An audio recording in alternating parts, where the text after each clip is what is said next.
Hey everyone, it's Ben Hardy here, and we are finally doing an off-road review with the new Toyota Tacoma Trailhunter. So in the first part of the video, I'm going to quickly explain what the Trailhunter is, and so the type of off-roading that this is going to be about, and then we're just going to get straight into the off-roading, so let's get into it.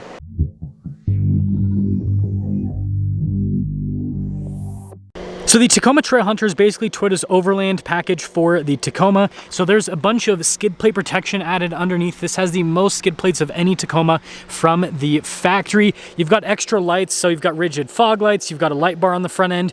We've got these 18-inch wheels, larger 33-inch tall tires, larger for a Tacoma at least.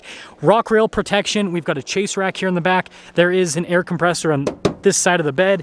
We've got Old Man Emu suspension, which is known for reliability, durability, all of that. So again, factory overland package, and so instead of having to go to a bunch of aftermarket companies, Toyota has built one out for you. Okay, so quickly, if you haven't watched one of my off-road reviews before, I do them point of view to show you guys what it's actually like to off-road the car. This first obstacle is over 20 degrees. I think it gets 25 degrees. I have it in four-wheel drive low and unlocked. And then tires, I actually just have it at the recommended PSI, so not off-road PSI, but the recommended PSI with the door jam is 30. And, you know, I think that's going to be low enough for everything that we are doing today. So that was incredibly easy. The Tacoma did not struggle whatsoever. Now this next part has some rocks that I'll have to kind of climb over, and I'm on a relatively steep incline, so we'll see if that trips it up. I don't think so. I've got enough tire that I should be fine. Yeah, this is just walking up very easily. Now, something that I noticed about this is some vehicles will let you just go straight into four-wheel drive low. That is not the case with this. It's kind of more old school, where you have to put in four-wheel drive high first, get fully locked into four-wheel drive high, and then once you're fully locked into four-wheel drive high, then you can put it into four-wheel drive low. So it's kind of an interesting differentiation. I'm actually going to go back down that. Okay, so we are now heading down the same exact obstacle. I'm going to lock it into manual mode. The one downside about the Toyotas is they constantly have warnings on the dash. And so it has a heads-up display, which kind of mitigates a lot of the annoyance of that, but it is something that some people kind of get annoyed at because it constantly flashes and lets you know, hey, you're in four-wheel drive low, this is turned off, that is turned off, but it's not that worst. I'm actually off the brake right now, so this is not hill descent control. That's a little bit too fast, so definitely have to use the brakes a bit. Toyota has some pretty advanced stuff with this, obviously with the hill descent control. For me personally, I'm not a huge fan of hill descent control. I think it's like a nice, what would you say, training wheel type thing, like, or it's kind of like a crutch if you get into a really bad situation, like you can use it to help out a bit. But in general, I like to just do things myself, lock it into a lower gear, and then just kind of feel out with the car. And I will say this is pretty impressive. These tires aren't the most aggressive, but it's holding up pretty well with this steep stuff. Again, that's like mid-20s with the incline. We're not slipping at all. It is pretty dry though, I will say that. But pretty impressive so far. Quickly want to show this part right here. This has the Old Man Emu suspension, which is not for high-speed off-roading like what you have with the TRD Pro. Now, I actually watched a few off-road reviews with the Trailhunter and people complaining about the stability of this and how it's not as good as the TRD Pro. And again, this is not a high-speed off-roader. This is kind of like a low and mid-speed off-roader, and it does really well at those two things. I did have to drive down a dirt road to get here, and it was you know, pretty fast. And I will say that, yeah, it's not quite as stable as, you know, a Tacoma TRD Pro is kind of being like a Raptor type vehicle, but it is stable enough. I don't think people are going to be disappointed with the stability with this, especially considering what this is ultimately supposed to be used for. And in middle speed, it's great. The dampening is fantastic. Again, I don't have the tires super low, which would add kind of another layer of comfort to it, but I've got the tires low enough that, yeah, it feels, I don't know, it feels fine to me. It's not really tossing me around too much.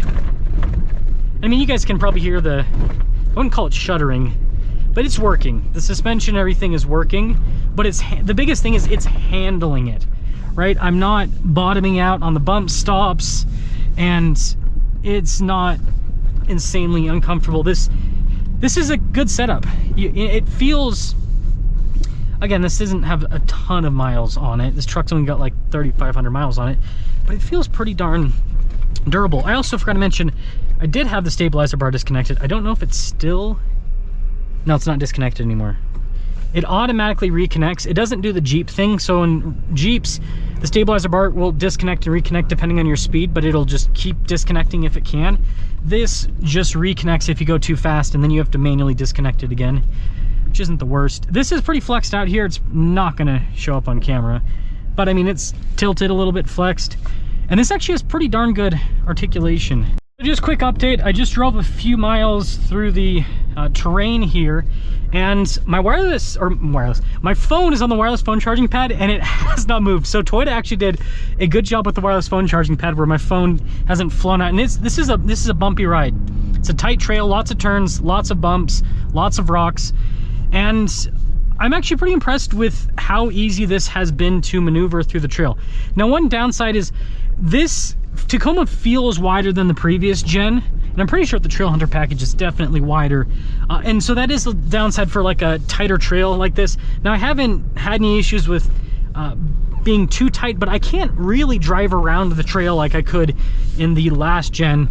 The last gen obviously didn't have a Trailhunter, but it did have a Tier D Pro, and I did take one of those out here. Outside of the width though, I pretty much like everything else much more in this than the Tier D Pro, the previous gen. The 3.5 versus this 2.4 turbo with the hybrid. 3.5's okay. I think the 4.0 is much better with that generation. But the 2.4 with the hybrid, super low RPMs the whole time. I'm just tons of torque, and it's actually being relatively economical, surprisingly. Like, so far I've averaged over 18 miles. That is crazy. I've averaged over 18 miles per gallon driving through this stuff. And so it just shows you, because, you know, sometimes I haven't really noticed it shut off, but it'll just kind of, you can tell it's just using the electric juice to kind of push you along. And so, yeah, you don't really have to rev up all that much. And again, I am in 4-wheel drive low, have been the whole time. So I think that is something that's pretty cool about this, is the fact that I'm not losing too much range. Some vehicles, you go from on-road to off-road and you lose like half of your range. Whereas this, it's, you know, there is some range loss, but not nearly as much. And then the suspension, again, this is not as comfortable as the new Tier D Pro. Those isodynamic seats, obviously they rob space, but those plus the Fox shocks definitely better over this bumpy stuff.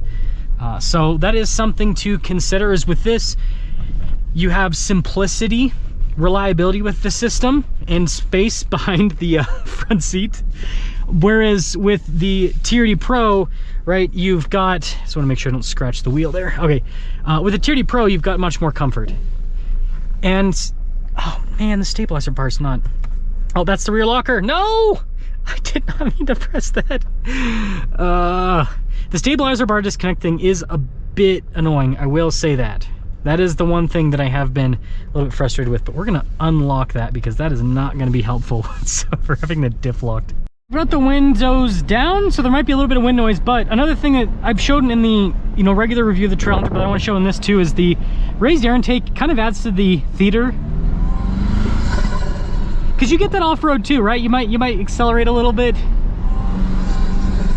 and you get the, you know, crunching of the rocks and everything underneath the tires, and then you get that whistle here and there. It's pretty cool. But this is a little hill climb is what I'll call it. It's not insanely steep, but again, this is relatively rugged terrain. I still almost consider this a road at this point because of, it's not obviously paved, but you know, you really only need just 4-wheel drive high. Woo! Whoa, there we go. We found the limitation with suspension. It doesn't, you know, with the Fox shocks and everything, they will just, and I'm gonna pull this up because I don't want to get too much dust in here. The Fox shocks will do the you know, the suspension will hit everything. This, you guys could see the body was, I mean, that was quite a bit of bouncing. I'm gonna do the stabilizer bar disconnect. Now, yeah, so you can see it's flashing. This isn't loud like the previous gen Toyota Tacoma and 4Runner with the system, but you can see on the dash when it is, and I can't see anything, when it is struggling. Yeah, it's slipping a little bit. It's not bad by any means, but when you don't have the diff locked, which I don't have the diff locked, it doesn't make sense with this trail. It's, yeah, it's gonna have to use a traction control system to intervene, but it's quiet. Like, you don't, it just intervenes and you don't really notice it. Look at that view. This is why I like to live where I live. Beautiful views. Now it's got it locked in 3rd gear. I'm gonna put it down to 1st gear for this. Yeah, so we found one weak point. The suspension doesn't do the Raptor thing when we go over bumps. It just teeter-totters. That was, it wasn't the worst thing in the planet, but again, these shocks aren't meant for the high-speed stuff, so I was going a little bit too fast over that. This is more about the crawling, the low-speed off-roading. And again, I'm pretty impressed with the grip that this has, considering these tires aren't super aggressive. I mean, that's one of the first things that... Do I have a bug in here? Ah! It was outside, but I still scared it. Yeah, so with the tires, that's one of the first mods most Toyota owners make. I mean, I just bought the new version of the Land Cruiser, the 250, and that's one of the first things I do. I already have the tires out. I've got some new wheels that I'm putting on that, so that'll take some time, but for the wheels to get shipped in. But yeah, I mean, that's one of the first things that I feel like you got to do with Toyotas is they just offer pretty soft, pretty weak tires from the factory, and I think they know that people are just going to instantly change them out. Well, now to, I guess, get a final opinion on the Trailhunter here, I want to do some minor rock crawling. We'll kind of see how this ends up going.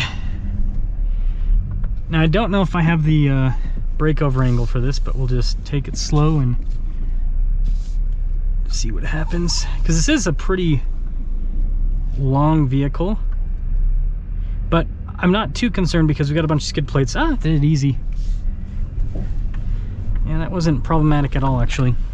Okay, so this next little obstacle is kind of less about articulation, or sorry, less about grip. I mean, there is a grip part of this, and actually will lock the rear differential. But it's also about articulation and ground clearance and everything, because you have to kind of go down into it. And I know that I might be making some of this look somewhat mundane on camera, but it's actually pretty, not all of it, but some of it's pretty difficult. It's cool to see these builds that people have for off-roading. I mean, look at this thing, it's crazy. He's just reversing through that. That is insane. Okay, so we got the diff locked, and we're just gonna slowly crawl up this. It did struggle for grip a little bit. I felt it slip some, but not a massive amount. I mean, overall though, pretty darn easy. So this is our second to last obstacle, and so the diff is, we'll do diff locked again. It sometimes blinks for a while when you're getting it to be unlocked. Sometimes it's kind of hard to tell outside of turning if the diff is still locked. This is just kind of like what you might see in Moab, slick rock.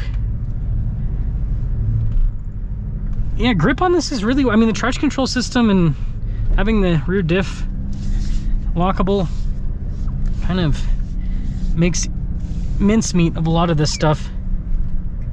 The obstacle is this relatively steep hill climb with lots of rocks. That did not sound good. Hopefully that was anything bad. But yeah, lots of rocks. I'll have to check when I get up this. Maybe I should check before we got on the steeper part, but you know, it seems like it's going up just fine. Trailhunter for the win. Oh, I'm slipping a little bit.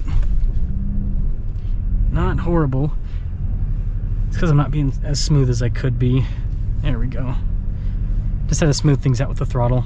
So in summation, this is really impressive off-road. This doesn't quite have the dampening of Ranger Raptor or Tacoma TRD Pro, but it does a really good job. Again, this is more about low-speed, mid-speed off-roading because this is ultimately an overland build. And that's something I do want to quickly emphasize. So a lot of people might be wondering, should I spend, 65 grand on a Tacoma Trailhunter?